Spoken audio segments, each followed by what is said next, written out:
Hi hello friends, എല്ലാ കൂട്ടുകാർക്കും പുതിയൊരു റിവ്യൂയിലേക്ക് സ്വാഗതം. എല്ലാവർക്കും ഗുഡ് മോർണിംഗ്. അങ്ങനെ നമ്മുടെ ശ്രുതി ഇങ്ങനെ നിൽക്കുന്ന സമയത്തേക്ക് അവിടേക്ക് അശ്വിൻ വരുവാട്ടോ. എന്നിട്ട് അശ്വിൻ പറയുന്നുണ്ട്, ഈ ഡാൻസിനും നിനക്ക് എൻ്റെ സഹായം വേണ്ടി വന്നു അല്ലേ? നേരത്തെ കളിച്ച ഡാൻസിന് എന്നെ അനുകരിച്ച് കളിച്ചുകൊണ്ടാണല്ലോ നിനക്ക് മാർക്ക് കൂടുതൽ കിട്ടിയത്, എന്നിട്ട് അഭിനയിക്കാൻ പറ്റിയത്.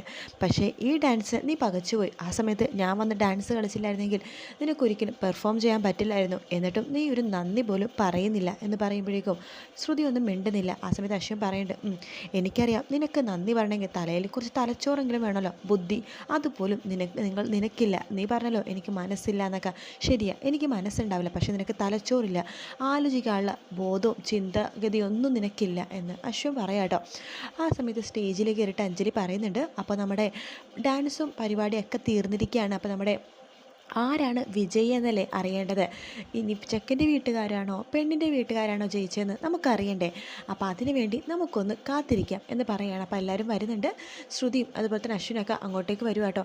ആ സമയത്ത് നമ്മുടെ അഞ്ജലി അനൗൺസ് ചെയ്യാൻ വേണ്ടി പോകുവാണ്. അതേസമയം മനോരമയാണെന്നുണ്ടെങ്കിൽ ആകെ പകച്ച് അങ്ങോട്ടും ഇങ്ങോട്ടും നടക്കുവാണ് ആൻറ്റീനെ കാണുമ്പോഴേക്കും. അപ്പോൾ അമ്മായി വരുന്നുണ്ട്, എന്താ മനോരമേ അങ്ങോട്ടും ഇങ്ങോട്ടൊക്കെ നടക്കുന്നത്? മനോരമയുടെ ഡാൻസ് സൂപ്പറായിരുന്നു കേട്ടോ, ഒരു രക്ഷയുമില്ല. മനോരമ നന്നായിട്ട് ഡാൻസ് ചെയ്യുന്നുണ്ട്. പിന്നെ താങ്ക് യു എന്ന് മനോരമ പറയാണ്. പിന്നെ നിങ്ങളുടെ ഈ സൗന്ദര്യം നല്ല രസമുണ്ട് നിങ്ങളെ കാണട്ടെ. ഡാൻസ് കളിക്കുമ്പോഴേ നിങ്ങളെ കാണാൻ ലോകസുന്ദരിയെ പോലെയുണ്ട്. നിങ്ങൾ മേക്കപ്പ് ചെയ്താൽ നല്ല ഭംഗിയാണെന്ന് പറയുമ്പോൾ, അയ്യോ ഞാൻ അധികം മേക്കപ്പ് ഒന്നും യൂസ് ചെയ്യാറില്ല. ആണോ? അപ്പോൾ നിങ്ങൾ നാച്ചുറൽ ബ്യൂട്ടി ആണല്ലേ, നല്ല ഭംഗിയാണ് നിങ്ങളെ കാണാനായിട്ട്. പക്ഷെ നിങ്ങളുടെ മുഖത്ത് എന്തോ ഇരിപ്പുണ്ടല്ലോ എന്ന് അമ്മായി പറയുമ്പോൾ, എന്തിരിക്കുന്നു നിങ്ങളുടെ കവിളിൽ എന്തോ ഇരിക്കുന്നുണ്ട് എന്ന് പറഞ്ഞിട്ട് നമ്മുടെ അമ്മായി ആദ്യം തന്നെ മനോരമക്ക് കൈ കൊടുക്കട്ടെ, നന്നായിട്ട് ഡാൻസ് കളിച്ചെന്ന് പറഞ്ഞിട്ട്. എന്നിട്ട് ആ കൈ കൊണ്ട് തന്നെ മനോരമയുടെ മുഖത്ത് നമ്മുടെ അമ്മായി തൊടിപ്പിക്കേണ്ടത്, നിങ്ങളുടെ കവിളിൽ എന്തോ ഇരിക്കുന്നു എന്ന് പറയുമ്പോൾ അമ്മായി കൈ കൊണ്ട് കവിളിങ്ങനെ തുടയ്ക്കുകയാണ്. എന്തോ കയ്യിലെന്തോ ചെളിയോ ഗ്രീസോ അങ്ങനെ എന്തോ ആണ് കേട്ടോ. അപ്പോൾ അമ്മായി പറയണ്ടായോ, ആ കവിളല്ല ഇപ്പുറത്തെ കവിള്, പോയോ എന്ന് നമ്മുടെ മനോരമ ചോദിക്കുമ്പോൾ, ഇല്ല ദേ നെറ്റിയിൽ കൂടിയുണ്ടെന്ന് പറയാണ്. മുഖം ശരിക്കും തുടയ്ക്കും മനോരമ എന്ന് പറയുമ്പോൾ മനോരമ കൈ വെച്ച് മുഖം ഫുള്ളും തുടയ്ക്കും കേട്ടോ. ഇപ്പോൾ ഓക്കെ ആയി എന്ന് പറഞ്ഞിട്ട് അമ്മായി അവിടെ നിന്ന് പോകുകയാണ്. അങ്ങനെ മനോരമയുടെ മുഖം നിറച്ചും കരിയായിട്ടും എനിക്ക് വയ്യ എന്ന് പറഞ്ഞിട്ട് അങ്ങനെ നിൽക്കുന്ന സമയത്ത് നമ്മുടെ മോഹനങ്ങൾ വരുന്നുണ്ട്. മനോരമേ എന്ന് പറയുമ്പോഴേക്ക്, എന്താ മോഹനേട്ടാ? അയ്യേ നിൻ്റെ മുഖത്ത് ഇതെന്താ? എൻ്റെ മുഖത്തൊന്നും ഇല്ലല്ലോ, നീ ശരിക്കും നോക്ക്, എന്താ മോഹനേട്ടാ? നീ മുഖത്തൊന്ന് നോക്കിക്കെന്ന് പറഞ്ഞിട്ട് ഫോണിൽ മിറർ വെച്ച് ക്യാമറ എടുത്ത് കൊടുക്കുവാട്ടെ നമ്മുടെ മോഹനങ്ങൾ. ആ സമയത്ത് ക്യാമറ നോക്കുമ്പോഴേക്കും മനോരമ, അയ്യേ എൻ്റെ മുഖത്ത് എന്താ ഇത്? അതന്നെയാണ് പറഞ്ഞത്, നിൻ്റെ മുഖത്ത് എന്താന്ന് അവൾ ചെയ്തായിരിക്കും. എടീ രാധേ, നിനക്ക് ഞാൻ വെച്ചിട്ടുണ്ടടി എന്നൊക്കെ മനോരമ പറഞ്ഞിട്ട് മുഖമൊക്കെ തുടയ്ക്കുവാട്ടോ. എനിക്ക് വയ്യ എന്നൊക്കെ പറഞ്ഞിട്ട് മുഖമൊക്കെ തുടച്ചുകൊണ്ടിരിക്കുകയാണ്. അങ്ങനെ നമ്മുടെ അഞ്ജലി സ്റ്റേജിലേക്ക് കയറുവാണ്. അപ്പോൾ നമ്മുടെ വിന്നറെ അനൗൺസ് ചെയ്താലോ എന്ന് പറയുമ്പോഴേക്കും നമ്മുടെ ശ്രുതിയൊക്കെ ആകെ ടെൻഷനായിട്ടിരിക്കുകയാണ്. ശ്രുതിനെ പ്രാർത്ഥിച്ചുകൊണ്ടിങ്ങനെ ഇരിക്കുക കേട്ടോ. അത് കണ്ട് അശ്വിനെ ചിരി വരുവാണ്. അങ്ങനെ അഞ്ജലി പറയുന്നുണ്ട്, സംഗീത നൈറ്റിൽ പയ്യൻ്റെ വീട്ടുകാർ പെർഫോം ചെയ്തതിന് മാർക്ക് എന്ന് പറഞ്ഞത് 24 മാർക്ക് എന്ന് പറയുകയാണ്. എല്ലാവരും കൈയടിക്കണേ എന്ന് പറഞ്ഞാൽ കൈയടിക്കുന്നുണ്ട്. ശ്രുതിയാണെങ്കിൽ ആകെ ടെൻഷനായിട്ടിരിക്കുകയാണ്.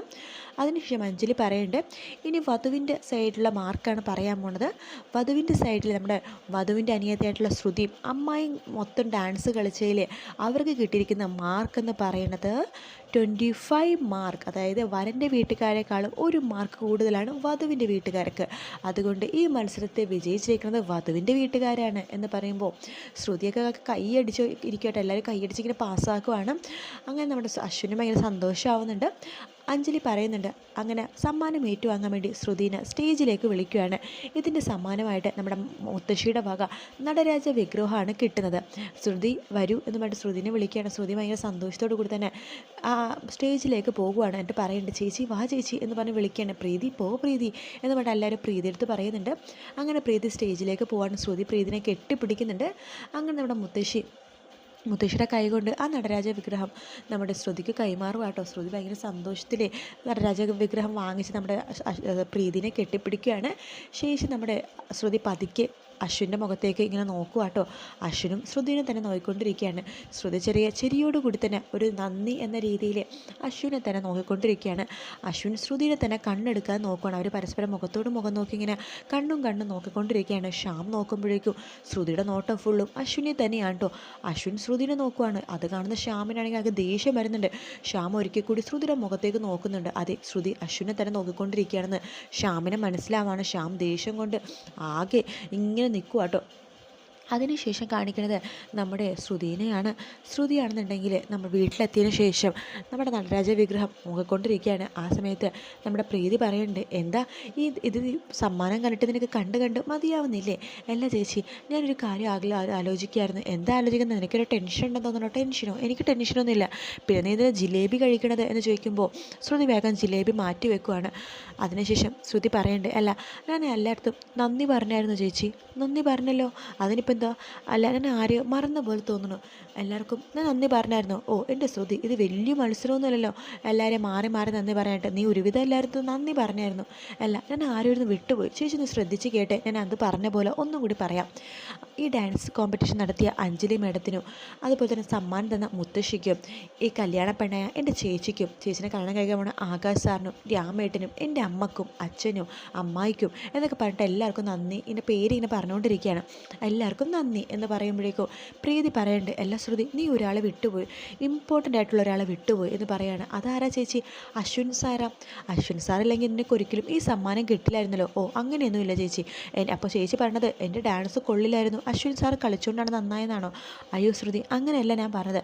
നിൻ്റെ ഡാൻസ് വളരെ മനോഹരമായിരുന്നു. പക്ഷേ അശ്വിൻ സാർ കൂടി നിൻ്റെ കൂടെ കളിച്ചില്ലായിരുന്നെങ്കിൽ ഈ സമ്മാനം നിനക്ക് കിട്ടില്ലായിരുന്നല്ലോ എന്ന് പ്രീതി പറയുമ്പോഴേക്കും ശ്രുതി ഒരു നിമിഷം ആലോചിക്കുക കേട്ടോ. അതിനുശേഷം ശരി ചേച്ചി, ഞാനൊരു കാര്യം ചെയ്യാം, ഈ ജിലേബി അടുക്കളയിൽ കൊണ്ടുപോയി വെച്ചിട്ട് വരാം. പിന്നെ അയാൾക്ക് നന്ദി പറയാൻ പോകല്ലേ ഞാൻ എന്നൊക്കെ പറഞ്ഞിട്ട് നമ്മുടെ ശ്രുതി ജിലേബി അഞ്ചിട്ട് ആ നടരാജ വിഗ്രഹം കൊണ്ടിട്ട് അടുക്കളയിൽ കൊണ്ടുപോയി വെക്കാൻ പോകുക കേട്ടോ. അയ്യോ എൻ്റെ കുട്ടീഷ്ണ, ഇതെന്താ ഞാൻ എടുത്തുകൊണ്ട് നിൽക്കുന്ന നടരാജ വിഗ്രഹമോ? ജിലേബി അഞ്ചിട്ട് സാധനം മാറിപ്പോയല്ലോ എന്ന് ശ്രുതി ഇങ്ങനെ മനസ്സിൽ വിചാരിക്കുകയാണ്.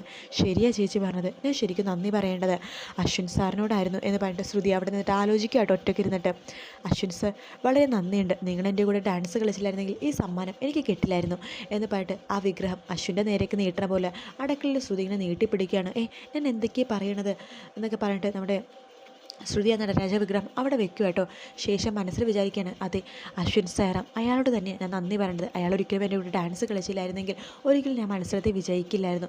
അയാൾ തന്നെയാണ് ഞാൻ ജയിക്കാൻ കാരണം എന്നൊക്കെ ശ്രുതി ഇങ്ങനെ മനസ്സിൽ വിചാരിക്കുകയാണ്. അതേ സമയം അശ്വിനും ശ്രുതിനെ കുറിച്ച് തന്നെ വിചാരിച്ചുകൊണ്ടിരിക്കുക കേട്ടോ. ശ്രുതിയും അമ്മായും കൂടിയിട്ട് വീട്ടിലേക്ക് പോകുന്ന സമയത്ത് ശ്രുതിയുടെ ചെവിയിൽ നിന്ന് ആ കമ്മലുണ്ടല്ലോ, കനം കൂടിയ കമ്മൽ, അത് നിലത്തേക്ക് വീണിട്ടുണ്ടായിരുന്നു.